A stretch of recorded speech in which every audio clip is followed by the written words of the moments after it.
Hello friends, welcome to my all-round channel. நம்ம சேனலை subscribe பண்ணாதவங்க சப்ஸ்கிரைப் பண்ணிக்கோங்க. வீடியோ பிடிச்சிருந்தா லைக் பண்ணிக்கோங்க. நம்ம இன்றைக்கி என்ன வீடியோ பார்க்க போகிறோம்னு பார்த்தீங்கன்னா, இந்த எஸ்எஸ்சி டெல்லி போலீஸ் கான்ஸ்டபிள் எக்ஸாமினேஷனுக்கு வந்து நான் எல்லா ரீஜனுக்கும் அட்மிட் கார்டு டவுன்லோட் ஆகுது. நம்மளுக்கு ஏன் டவுன்லோட் ஆகலன்னு நிறைய பேர் கேட்டிருந்தீங்க. ஸோ நம்ம எக்ஸாம் என்றைக்கு நம்மளுக்கு நடக்குது, எப்போ என்ன டைமுக்கு நடக்குது, எந்த இடத்துல நடக்குதுன்றதை நம்ம இப்போ பார்த்துக்கலாம். ஸோ அட்மிட் கார்டு என்றைக்கு டவுன்லோட் ஆகுதுன்றதை நான் இந்த வீடியோவில் உங்களுக்கு கிளியராக சொல்ல போகிறேன்.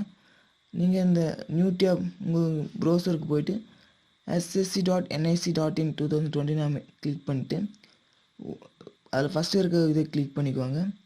ஸோ அதில் பார்த்தீங்கன்னா அட்மிட் கார்டுன்னு ஒரு ஆப்ஷன் மேலே இருக்கும், அதை கிளிக் பண்ணிக்கோங்க. கீழே இறக்கிட்டு வந்தீங்கன்னா சவுத் ரீஜன் நம்ம தமிழ்நாடு இருக்குது. ஸோ அந்த தமிழ்நாடு அதை கிளிக் பண்ணி சவுத் ரீஜன்ன்றதை எக்ஸ்டர்னலாக ஒரு வெப்சைட் ஒரு பேஜ் ஓப்பன் ஆகும். அதில் கீழே இது பண்ணிட்டு வாங்க. ஸோ அதில் ரெண்டாவதாக பார்த்தீங்கன்னா ஒரு ஆப்ஷன் இருக்கும், constable male and female Delhi police examination 2020. அதில் அப்ளிகேஷன் ஸ்டேட்டஸ் பார்க்குறது இருக்கும். ஸோ அது பக்கம் பார்த்தீங்கன்னா நம்மளுடைய எக்ஸாம் என்றைக்கு நடக்குது, டைம், டேட், பிளேஸ் இது அப்படின்றத நமக்கு தெரிஞ்சுக்கிறதுக்கு ஒரு இது இருக்கும். ஸோ அதை கிளிக் பண்ணிங்கன்னா இப்படி ஒரு பேஜ் ஓப்பன் ஆகும். ஸோ இந்த இடத்துல இந்த கேண்டிடேட் நேம்ன்ற இடத்துல நம்ம பேரும், கேண்டிடேட் டேட் ஆஃப் பர்த்ன்ற இடத்துல நம்ம date of birth, month, year கரெக்டாக கிளிக் பண்ணிட்டு இதை நீங்கள் அமங்கினீங்கன்னா நமக்கு அந்த பேஜ் ஓப்பன் ஆகும்.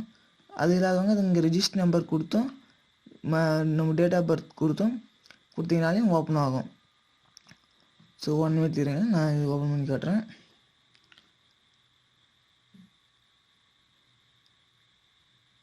பார்த்தீங்கன்னா ஃப்ரெண்ட்ஸ், நான் என்னுடைய இது ஓப்பன் ஆகிடுச்சு. பார்த்தீங்கன்னா எனக்கு என்னோடய name, date of birth, register number, so date என்றைக்கு எனக்கு நடக்குது, ஏன்னா டைமுக்கு எனக்கு ரிப்போர்ட் பண்ணுவாங்க, எந்த டைமுக்கு நான் எக்ஸாம் எழுதுவேன், எந்த டிஸ்ட்ரிக்டில் நடக்குது அப்படின்றது கூட எனக்கு வந்துருச்சு. ஸோ என்னோடய அட்மிட் கார்டு என்றைக்கு டவுன்லோட் ஆகும்னு பார்த்தீங்கன்னா 23/11/2020 அன்றைக்கி தான் டவுன்லோட் ஆகும். எக்ஸாம் எழுதுறதுக்கு போகிறதுக்கு முன்னாடி ஒரு 4 நாளைக்கு முன்னாடி தான் நம்மளுடைய இந்த அட்மிட் கார்டு டவுன்லோட் பண்ண முடியும். ஸோ மறக்காமல் அவ்வளோதான் ஃப்ரெண்ட்ஸ். நம்ம வீடியோ எதுவும் சப்ஸ்கிரைப் பண்ணாதவங்க சப்ஸ்கிரைப் பண்ணிக்கோங்க. இந்த வீடியோ பிடிச்சிருந்தா உங்களுடைய லைக் பண்ணுங்கள். இந்த வீடியோ பற்றின உங்களுடைய கருத்துக்களை கமெண்ட்ஸில் தெரிவிங்க. முடிஞ்சளவுக்கு இந்த வீடியோ நிறைய பேருக்கு தெரிவிங்க. நம்ம நிறைய மாணவர்கள் தெரியாமல் கஷ்டப்பட்டுருக்காங்க. So thank you friends. மறக்காமல் நம்ம வீடியோவை சப்ஸ்கிரைப் பண்ணுங்கள்.